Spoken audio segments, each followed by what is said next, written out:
কৃষ্ণনগরের রানী। আমি তো তোমায় একটু কোনো কথা নয়, নিজের কাজ নিজে করুন, বুঝলেন?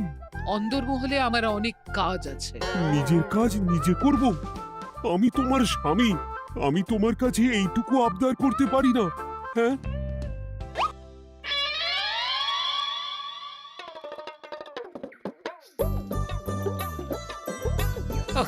আজ গিন্নির সাথে বচসা করতে গিয়ে দেরি হয়ে গেল। মহারাজ আবার আমার দেরি দেখে রেগে না যান।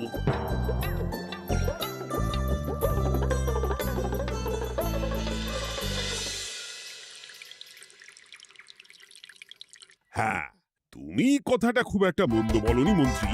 এতে রাজ্যবাসীরও উপকার হবে, আর রাজকোষেরও খুব একটা চাপ পড়বে না। তাহলে মহারাজ সব ঘরে ঘরে এই বার্তা পৌঁছে দিই।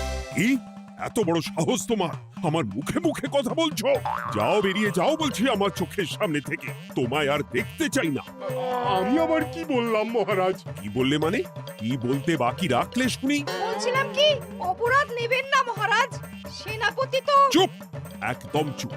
আমি মরছি নিজের জ্বালায়, আর তুমি ওই ভুল ভাল বলে আমার মাথা বিগড়ে দিতে চাইছো? মহারাজ রেগে আগুন, এই ছিলেন ঠান্ডা, এই তো মুখে হাসি ছিল, এখন হাতে ডান্ডা। কি বললে কবি? তুমি আমায় অপমান করলে? যাও, এক্ষুনি তোমরা সবাই দূর হয়ে যাও আমার সামনে থেকে। কাউকে চাই না আমি। এই মুহূর্তে রাজসভা আমি শূন্য দেখতে চাই, না হলে আজ সব কটার গর্দান নেব আমি। যাও বলছি।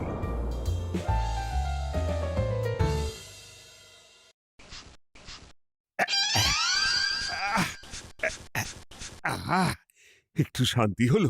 ভেবেছিলাম রাজসভায় করব তাই রে নাই রে, রাজা দিলেন ঘাড় ধাক্কা, এখন সবাই বাইরে। সে তো তোমার জন্য, তুমিই তো বেমক্কা একটা এমন কবিতা বললে।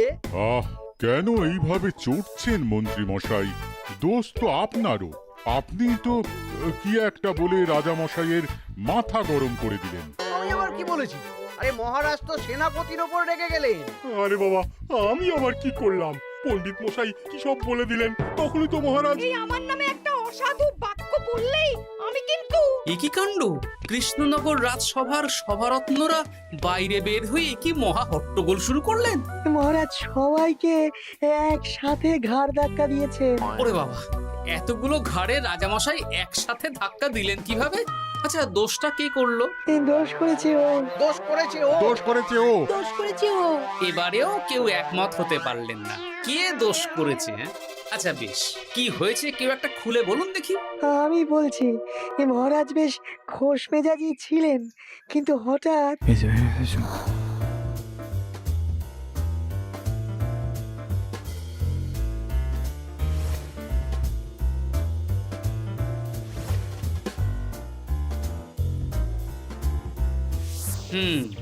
এই কাণ্ড! এ তো ভারী অদ্ভুত রোগ মনে হচ্ছে। মহারাজের আচমকা মাথায় রক্ত চড়ে গেল নাকি? হ্যাঁ, মহারাজ আপনাদের রাজসভায় ডেকেছেন। ওরে বাবা না, যাবো না গো আমি, আমার কাছে আমার প্রাণ সবচেয়ে দামি। আমিও যাব না, নির্ঘাত মহারাজ গর্দান নিতেই ডাকছেন। আমিও যাব না গোপাল, আমারও প্রাণের বড় মায়া। আচ্ছা, এটা কি কোনো কথা হলো? হ্যাঁ, প্রাণের মায়া কার নেই বলুন তো?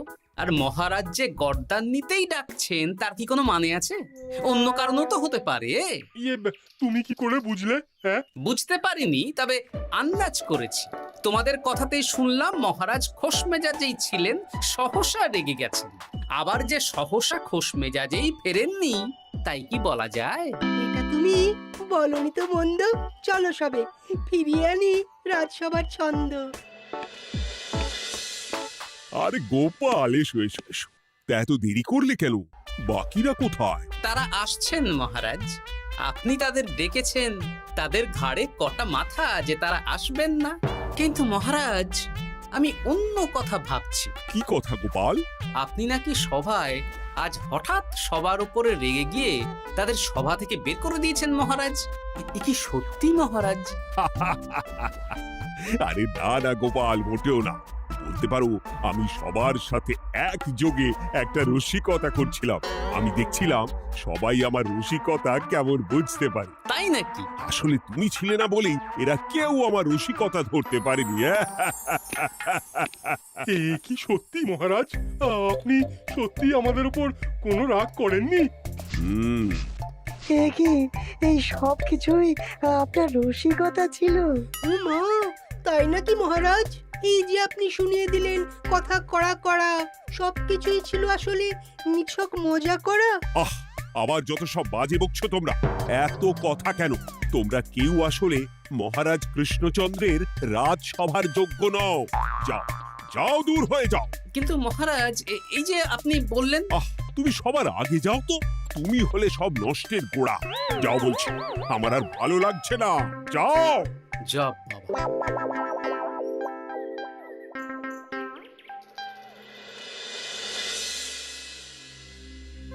কি বুঝছেন?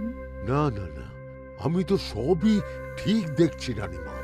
হ্যাঁ, এটা ঠিক যে নারীর গতি কিঞ্চিত চঞ্চল বটে, তবে তা তো হতেই পারে বাকি সবটাই ঠিকই আছে। তাহলে এমন হচ্ছে কেন? মহারাজ এইভাবে যখন তখন রেগে যাচ্ছেন কেন? আজ শুনলাম আপনাদের সভা থেকে দুবার বের করে দিয়েছেন, আবার ফিরিয়ে এনেছেন। হুম হুম হুম আমি ওষুধ পাঠিয়ে দিচ্ছি, আর মহারাজের কিঞ্চিত বিশ্রামের দরকার। হ্যাঁ, তোমার মাথা আর আমার মুন্ডু। বলি, আমি বিশ্রাম নিলে রাজকার্যকে চালাবে শুনি তুমি, নাকি ওই অকর্মার ঢেকি মন্ত্রী? না মানে ওই আমি। যাও, আর আমার কথা বলতে ভালো লাগছে না। আমাকে একটু একা থাকতে দাও।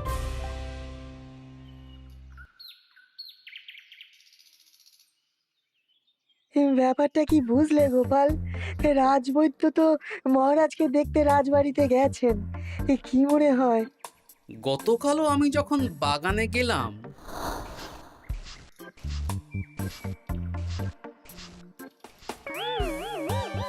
গোপাল, তোমার কি মনে হয় মহারাজকে কোন রোগে ধরেছে? এই রেগে যাচ্ছেন, আবার এই মাথা ঠান্ডা হয়ে গিয়ে ডেকে পাঠাচ্ছেন। আমি বলি কি গোপাল, তখন সবার সামনে বলিনি বটে, তবে এখন তোমার সামনে স্বীকার করতে বাধা নেই। কি কথা বিজ্ঞানী? মহারাজের এই রাগের কারণ হয়তো আমি। আমার মনে হয় আমার দোষেই উনি এরকম বারবার রেগে যাচ্ছেন। কেন? আসলে মহারাজ আমাকে একটা মাথা যন্ত্রণা সারার ওষুধ আবিষ্কারের দায়িত্ব দিয়েছিলেন, তো আমি অনেক চেষ্টা করেও সেই ওষুধটা আবিষ্কার করতে পারিনি। যেটা আবিষ্কার করেছি তাতে সেরকম কাজ হচ্ছে না।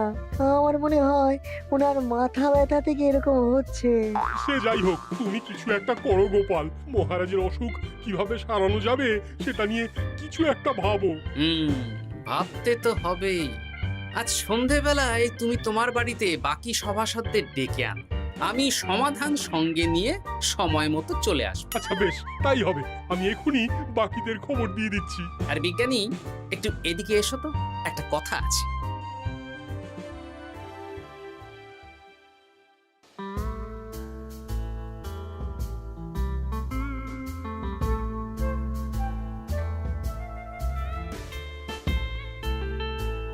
গো, বলি এইভাবে ঘুরলে কি মহারাজের ব্যামো সেরে যাবে? তা সারবে না। তার চেয়ে এক কাজ করি, কিছুটা আলু আর ছোলা সেদ্ধ করেছি, তার সাথে নুন, লঙ্কার গুঁড়ো আর লেবু দিয়ে মেখে আলু কাবলি বানিয়ে দিই, কি বলো? হ্যাঁ, দাও দাও দাও, মন্দ হয় না। মহারাজের মন উচ্চাটন। তার কি কারণ? মাঝে মাঝে আসছেন আর মহারাজ রেগে আগুন হয়ে যাচ্ছেন, আবার যেই সে ব্যামো ঠিক হয়ে যাচ্ছে মহারাজ সেই আগের মতন। তার উপর আবার সভাসদেরা মনে করছে তাদেরও কোনো দোষ আছে। তাহলে দুয়ে দুয়ে চার করতে হবে, কিন্তু কিভাবে কিভাবে কিভাবে? এই নাও আলু কাবলি খেয়ে পেট ঠান্ডা করে নাও দেখি। হ্যাঁ, বেশ কিছুদিন আগে বিজ্ঞানী লেবুর রসের জাদুর কথাই তো বলছিল।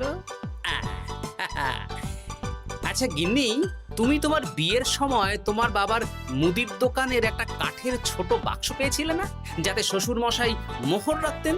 উমা, সে বাক্স তো ঝুলকালি মেখে আছে গো, তা দিয়ে তোমার কি হবে? ঝুলকালি লেগেছে? বাবা বাবা বাবা, তাতে তো আমার কাজ আরো ভালো হবে। যাও যাও যাও, নিয়ে এসো দেখি। আমি ততক্ষণে বেশ খানিকটা অদৃশ্য কালি বানিয়ে ফেলি।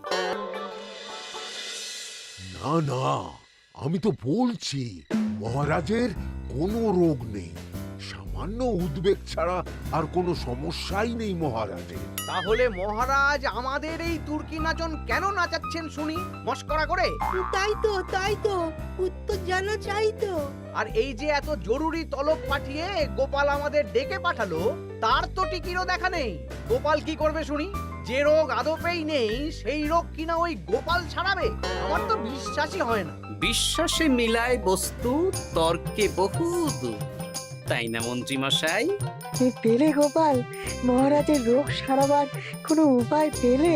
আচ্ছা গোপাল, রাজবৈদ্য বলেছেন মহারাজের কোনোই অসুখ নেই, তা তুমি কি সারাবে শুনি? হ্যাঁ, রোগ হয়তো রাজবৈদ্য মশাই ধরতে পারেননি, কিন্তু কিছু তো আছেই যার জন্য মহারাজ এমন আচরণ করছেন, তাই না? তা তুমি বলো না মহারাজ এমন কেন করছেন, আর কি তার সমাধান? এক এক করে বলি। আমি ভেবে দেখলাম এর জন্য আমরাই দায়ী। বলো কি? আমরা সবাই কোনো না কোনো সময়ই মহারাজের রাগের কারণ হয়েছি, তাকে আঘাত দিয়েছি, বিষণ্ণ করেছি। ইচ্ছে করে করিনি হয়তো, কিন্তু করেছি। আর মহারাজ সেই সব কথা বুকে চাপা দিয়ে রেখেছেন। তুমি বলতে চাইছো অতীতে সেই সব ভুলের কারণেই মহারাজ এমন করছেন? আমার তো তাই মনে হয় সেনাপতি। আচ্ছা আচ্ছা, তর্কের খাতিরে যদি তাই ধরে নি, তাহলে এখন আমাদের কি করণীয়? আমরা তো কাল যন্ত্রে চেপে অতীতে ফিরে যেতে পারবো না যে সেই সব ভুলগুলো শুধরে দেব। তা হয়তো হবে না, কিন্তু কিংকর্তব্য বিমূঢ় বাবার আদেশ যদি মানি, তাহলে এই সমস্যার সমাধান সম্ভব মন্ত্রী মশাই। কি বললে? ত্রিকালজ্ঞ বাবা কিংকর্তব্য বিমূঢ়, সে আবার কি গোপাল? আছেন একজন জ্ঞানী ব্যক্তি, আমার খুব পরিচিত। তার দেওয়া একটা উপদেশ আমার জানা আছে। আমার বিশ্বাস তাতে মহারাজের এই সমস্যার সমাধান হয়ে যাবে। কি করে শুনি? এই কালি হলো অদৃশ্য কালি। কলম দিয়ে অদৃশ্য কালিতে কাগজের উপর লিখতে হবে। কি লিখতে হবে? লিখতে হবে যে মহারাজের সাথে অতি সাম্প্রতিককালে আমরা যা যা অন্যায় করেছি তাই লিখতে হবে। কোনো মিথ্যে কথা লেখা যাবে না। তবে চিন্তা নেই, অদৃশ্য কালি, ফলে কেউ কারো লেখা পড়তে পারবে না। এইবার এই কাগজ ভাঁজ করে ফেলে দিতে হবে এই বাক্সে। বাক্সে তালা, তার চাবি থাকবে মন্ত্রী মশাইয়ের কাছে। আবার আমার কাছে কেন? পরে যাতে কোনো সন্দেহ না করেন, যা সন্দেহ বাতিক মৌন আপনার। বললে এইবার এই বাক্স সারা রাত নদীর ধারে বটতলায় পড়ে থাকবে, চাঁদের আলো পান করবে। তারপর সকালে আমরা সবার সামনে এই বাক্স ফেলে দেব নদীর জলে। সবার অন্যায় সারা রাত চাঁদের আলো পান করে শুদ্ধ হয়ে ভেসে যাবে নদীর জলে। ব্যাস ব্যাস, আমরা সবাই পাপ মুক্ত হয়ে যাব। একদম সবাই শুদ্ধ হয়ে যাব, আর মহারাজের ব্যামো সেরে যাবে। কিন্তু তুমি কোনো চালাকি করছো না তো গোপাল? অদৃশ্য কালিতে লেখার সাথে আমি আর কোন চালাকি করব মন্ত্রী মশাই? দেখুন, আমি একটা কাগজে লিখছি। কি কিছু বোঝা যাচ্ছে? সত্যি তো কিছু বোঝা যাচ্ছে না যে আদৌ কিছু লেখা হয়েছে কি হয়নি। তাহলে লেখা শুরু করা যাক। এক এক করে লিখুন আর কাগজ ভাঁজ করে বাক্সে ভরে দিন। আর হ্যাঁ, একদম মিথ্যে কথা লিখবেন না, তাহলে কিন্তু লেখাগুলো অদৃশ্য থাকবে না, ফুটে উঠবে। আচ্ছা গোপাল, বুঝেছি। কলম কালি মন, লেখে 3 জন। মিথ্যে কথা লিখে দিলেই ঘটবে অঘটন। আমি বাক্সটা নদীর পাড়ে সঠিক জায়গায় রেখে আসব। তারপর কাল সকালে সবাই মিলে এই বাক্স ফেলে দেব নদীর জল। ঠিক আছে?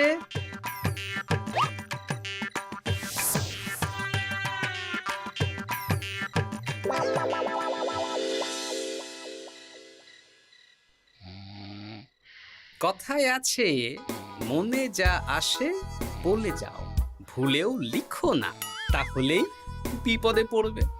এদিকে কেমন সবাই নিজের নিজের দোষ লিখে বাক্সে ফেলে দিয়েছে। ভাগ্যিস আমি সবার লেখা কাগজগুলো রাতের অন্ধকারে বের করে আনলাম।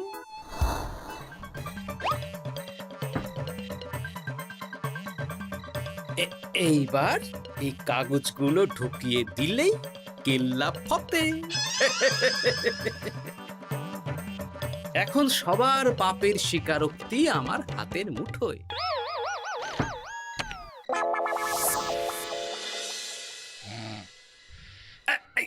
আরে, ও মা গো, ও বাবা গো, বলি নাক ডেকে তো ঘুমোচ্ছ, আমার পিঠটা একটু চুলকিয়ে দাও দেখি। ধুত্তারি, এই জন্যই তো মাথাটা যায় গরম হয়ে। আরে, এই সহজ ব্যাপারটাই তো আমি বুঝতে পারিনি। মহারাজের অসুখ তাহলে এই। যাক, এই রাতের বেলাতেই একসাথে একটা ঢিল পেয়ে গেছি। এক ঢিলে মারবো দুই পাখি। রাজার অসুখও সারবে, আবার সব কটা পাজি শায়েস্তাও হবে।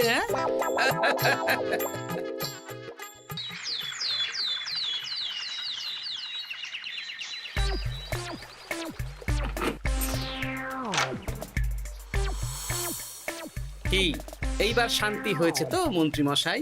যেমন অদৃশ্য লেখা ছিল সেরকমই আছে তো? কিন্তু এতে কি মহারাজের রোগ সেরে যাবে? যাবে না মানে? মনে করুন সেরে গেছে।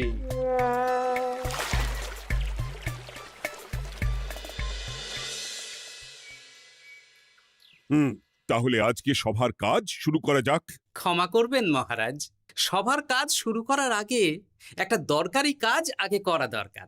না হলে আবার কখন আপনি আমাদের কারো উপর রেগে যাবেন আর আমাদের সভা থেকে তাড়িয়ে দেবেন তার তো ঠিক নেই, তাই না? আহ গোপাল, আর বিরক্ত করো না। আমার এত সাহস নেই মহারাজ যে আমি আপনাকে বিরক্ত করব। আমি তো জানি নিজের পিঠ যখন নিজে চুলকোনো যায় না আর কেউ থাকে না সেই পিঠ চুলকিয়ে দেবার মতো, তখন কিরকম বিরক্তি জেগে ওঠে, তাই না মহারাজ? এ কি গোপাল, তুমি এত কিছু কি করে জানো? জানাই তো আমার কাজ মহারাজ। আর এও জানি যে আপনার এই বিরক্তির পেছনে সভাসদগণের ভূমিকা ঠিক কি। তার মধ্যে তুমিও আছো গোপাল, তাই না? আছি, পুরো মাত্রায় আছি মহারাজ। তবে হ্যাঁ, আমি কিন্তু তাই বলে রাজকোষের হিসেবে গোলমাল করে মহারাজের কোপের কারণ হইনি মন্ত্রী মশাই। এটা কি গোপাল আন্দাজে বলছে? না হলে কাল অদৃশ্য কালিতে আমি কি লিখেছি সেটা জানলো কি করে? আমি যা লিখেছি সেটাও কি গোপাল পড়ে ফেলেছে নাকি? যাকে পড়লেই বাকি, সব লেখা তো ওই নদীর জলে ভেসে গেছে। আমি যে লিখেছি তার প্রমাণ কি? তবে আর চিন্তা নেই মহারাজ, সমস্যার সমাধান হয়ে গেছে। এখন থেকে আপনি যতক্ষণ রাজসভায় থাকবেন, প্রথমে মন্ত্রী মশাই, তারপর পণ্ডিত মশাই, আর তারপর রাজবৈদ্য পালা করে আপনার পিঠ চুলকে দেবে। কেন আমি কেন চুলকে দেবো? না দিলে যে আপনার কপালে অনেক বড় শাস্তি ঝুলছে মন্ত্রী মশাই। রাজকোষে যে জালিয়াতি আপনি করেছেন তার স্বীকারোক্তি আমি হাজির করব যে মহারাজের সামনে।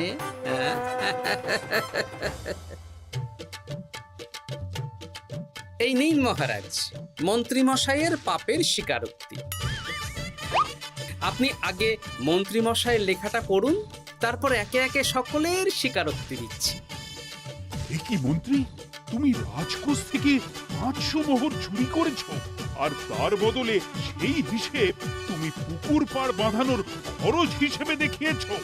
এই সেরেছি, এটা ফুটে উঠলো কি করে? সে অনেক কাণ্ড মন্ত্রী মশাই, বাকিদের সবারটাই আছে। এত জেনে কাজ কি? না না, জানতে তো হবেই। তাহলে শুনুন, এই অদৃশ্য কালি আসলে লেবুর রস।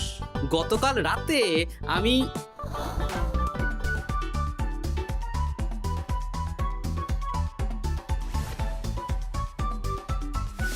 এবার লেবুর রসে অদৃশ্য লেখা কেন বা কিভাবে ফুটে উঠলো সেটা বিজ্ঞানী বোঝাবে। লেবুর রসে লেখা আগুনের তাপে ধরলে ফুটে ওঠে, কারণ লেবুর রসে থাকা অম্ল কাগজের সাথে থাকা শ্বেতসারের সাথে বিক্রিয়া করে এবং তাপ পেলে সেই বিক্রিয়া দ্রুত হয়ে কাগজের শ্বেতসার রাসায়নিকভাবে পরিবর্তিত হয়ে গাঢ় রং ধারণ করে। অনেক দিন আগে বিজ্ঞানীর কাছে ব্যাপারটা জেনেছিলাম, আজ কাজে করে দেখালাম। এবার মন্ত্রীমশাই দেখুন, মহারাজের সেবা করা ভালো না তার বদলে চাবুক খাওয়া ভালো?